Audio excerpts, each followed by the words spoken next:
दोस्तों, the brain trend channel में आप सभी का स्वागत है। राधे राधे, जय श्री महाकाल, जय श्री राम।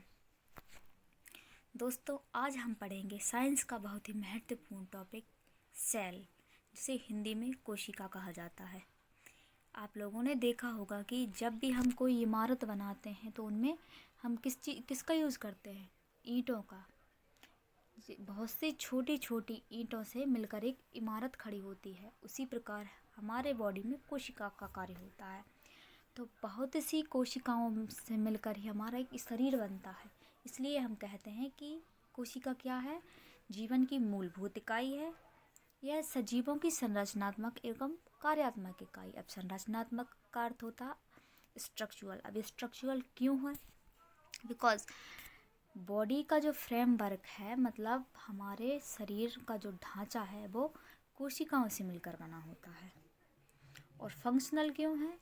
फंक्शनल इसलिए है क्योंकि जीवन जीने के लिए जो भी ज़रूरी अभिक्रियाएं होती हैं, जो रासायनिक क्रियाएं होती हैं शरीर के अंदर, वो कोशिकाओं के द्वारा ही संपन्न होती हैं। जैसे कि रेस्पिरेशन, डाइजेशन इत्यादि सभी क्रियाएं कोशिकाओं के ही अंदर होती हैं।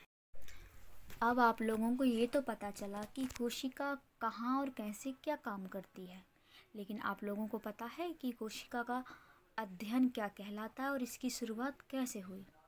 तो the study of cell is called cytology. मतलब कोशिका का अध्ययन साइटोलॉजी कहलाता है। इसकी खोज 1665 में Robert Hooke He discovered the cell for the first time in a cork slice. इन्होंने सबसे पहले कॉर्क के टुकड़े में या कॉर्क स्लाइस में कोशिका को देखा था।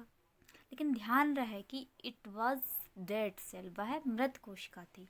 और असल में इन्होंने केवल कोशिका भित्ति देखी थी, वो कोशिका नहीं थी, क्योंकि वह खोखली थी।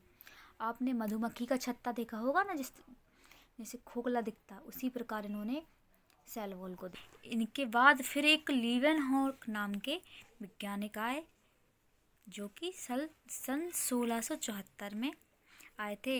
इन्होंने क्या किया? He observed the first living cell in pond water.